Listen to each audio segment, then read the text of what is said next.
Hey guys, welcome to a new Elder Scrolls Legends video. Maybe you haven't noticed that so far, but the game servers went down yesterday for a small balance patch, and in the end we were getting changes to 5 cards in total. I was asked about my opinion on these nerfs, so I thought why not put it in a small video. Most of the changes were kinda to be expected, hence I'm probably not making this video too long, but you're still getting a quick overview over what has happened yesterday nonetheless. First card that was slightly changed is the Dawnstar Healer. He now functions exactly similar to the Relentless Rider. Since they have been nerfed, that means instead of healing at the exact time that a rune is broken, you are now healing after that. This is a small but very important change for one situation in the game, and that is of course if you have the Ring of the Mirror out on the board. So far the interaction was that you will kill all the runes without your opponent having any sort of reaction opportunity when you have double Dawnstar Healers and the Ring of the Mirror on the board. After the change, your opponent can now use any prophecy that is coming out of a rune and counter your combination if he finds some sort of destruction to take down one Dawnstar Healer. It's only a slight nerf and one that was totally to be expected, so it's fine by myself. Keep in mind that right now the ring in combination with the healer is the only case which the change of rulings apply, but it is totally possible that the text could have been hindered future design space and a change was necessary to prevent that. Let's be honest, the ring combo deck was not a deck to be seen too much on the ladder anyway, so that was surely not the reason why it was changed. The next card on the other hand got a huge nerf hammer, and let me say it straight away, will not see any sort of play in the foreseeable future. Echo of Akatosh was alongside the Praetorian Commander one card that got hammered by the community a lot. Both cards are now getting changed to worse, most likely highly influenced by the vocal part of the community who thought it was not a great idea to play against them. The win rate for any deck using one of the two cards was never top tier, not even mid tier, but the changes are still happening due to, quote, not be very fun to play against, quote ending. Echo of Akatosh gave every creature in your deck a random keyword, and now after the changes he is only giving a creature a random keyword that is drawn from your deck while the dragon is on the board. That is indeed a huge nerf to his effect and make the card more or less useless, so I totally recommend anyone who needs soul gems to dust the card as soon as possible. We are looking at a real banhammer here, making the card more or less unplayable while also not changing any of the stats or magicka costs to offset at least a bit for the missing value. The thing is, if you play the Echo on turn 6, you're not getting any sort of value instantly out of the card, and your opponent is of course capable at this point to kill a 5/5 unit without much hassle in most game situations. Even if the dragon stays on the board, you might not draw a creature from the top of your deck, or you might not have any sort of extra draw to get additional value here. The only part where you are getting a bunch of free draws would be if you're facing an aggro deck that is pushing a lot of damage into your face, giving you extra cards and most likely a bunch of units.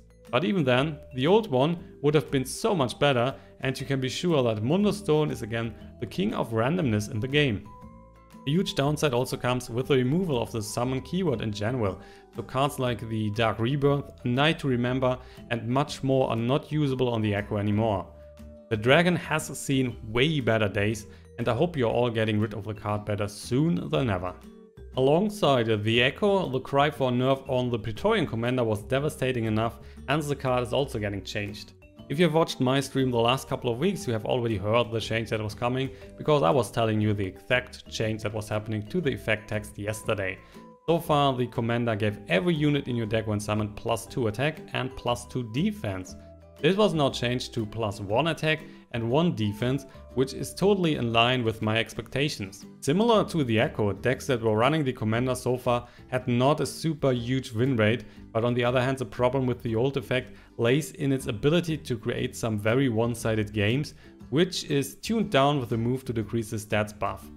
The effect is still pretty good, can be used with various resummon abilities and stays for a whole game, while a card like Divine Favorer can be destroyed before giving you any value. The thing that bugs me there is not the change for the effect, but the change that was not happening, and that is again a fine tuning on the stats. The card is straight up worse from before when the win rate was already not high to begin with. Making a card in such a spot even worse without offsetting it with any sort of magicka reduction or stats increasing will just rotate it out completely of the meta. If you're playing a Divine on turn 5, you're also losing a turn, but on the other hand, you can at least use the buffed stats instantly for better trades of face value. If you now play the Commander on 6, you will get some slightly increased stats, maybe on turn 7 or maybe through a prophecy, but that is never enough to offset the tempo that you just lost due to the bad Magicka to stats ratio. The average game right now in this aggro and mid-range infested meta will end somewhere between turn 7 and 11, which is of course not enough to find the value that you need to play the Commander. Even against control decks, you probably need to get value from more than one Commander to have enough impact. An early Divine in a more token-oriented tempo build is still way more favored here. Do not expect to see any viable Commander stack anytime soon, folks. The next nerfed card makes me personally a bit sad, but it was also to be expected that a change was coming. The Bringer of Nightmares is getting nerfed from 6 up to 7 Magicka. The effect and everything else will stay the same, so only the costs are getting a slight increase. Direwolf can see how good cards are performing, and apparently the Bringer of Nightmares was one of the cards that was causing to get win rates up too much, so a small cost increase should be sufficient. I'm a huge fan of the card and the potential it has both in an offensive and a defensive way, so it hurts a bit to see its power level reduced, but let me say it clear, the card is still very good and you should not get rid of it. Surely one spot up to 7 Magicka is hurtful, but the great effect is still there and you are still looking at a great versatile card to toy around with. Expect this one to be around for a longer time even after the nerfs. The last card change was also only a slight one to another hate card of most people. The Belligerent Giant. You're still looking at a powerful card, but the effect text was changed to fall more in line with, for example, a Manticore, and nowadays you can only unsummon a creature in the same lane as you're playing the Giant in. That makes it not only more easy for your opponent to take down the Giant, but also get the power level a bit down. It makes it harder to set up some huge unstoppable rage swing turns. The power to give back a unit in the left lane, then drop the Giant safe in the shadow lane and clear the units one turn later with the Rage and Drain combo was definitely very problematic, and at least you now need to pick up a unit in the shadow lane as well, so reducing the total amount of potential drain and damage. We are still looking at a very powerful tool and one of the best cards to play on turn 7, just a bit slightly weaker than before. Maybe this minor nerf will also bring some of the slower cards back into the meta that are not directly impacting the board, like the Twin Raw Burglar. I personally don't think so, but it is still nice to see the change for sure. And that's basically sums up all the new changes announced yesterday. What are your feelings about the nerfs? Do you like them? What would you have changed? Post your ideas in the comment section, and while you're at it, don't forget to hit up the like button under the video as well. With that, I'm out. Thanks for watching, and I will see you then in the next Legends video. Auf Wiedersehen!